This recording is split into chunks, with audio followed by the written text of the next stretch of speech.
സന്തോഷത്തോടെ ഇരിക്കുന്നു എന്ന് വിചാരിക്കുന്നു. I hope all of you guys are staying healthy, happy, motivated, blessed and fearless.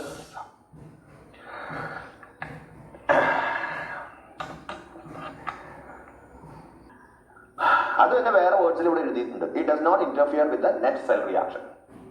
അതായത് നെറ്റ് സെൽ റിയാക്ഷൻ ആയിട്ട് ഇന്റർഫിയറൻസ് പാടില്ല, വേറൊരു റിയാക്ഷൻ നടക്കാൻ പാടില്ല. സോൾട്ട് ബ്രിഡ്ജിന്റെ ഒരേ ഒരു ഉദ്ദേശം എന്ന് പറയുന്നത് ന്യൂട്രലൈസ് ചെയ്യുക, അതായത് അതിലേക്ക് വീണ്ടും ന്യൂട്രലൈസ് ചെയ്ത് സർക്യൂട്ട് കംപ്ലീറ്റ് ആക്കുക. ക്വസ്റ്റ്യൻ വരുന്ന ചാപ്റ്റർ ആണ് നമ്മൾ നേരത്തെ പ്രൊമോയില് പറഞ്ഞതുപോലെ.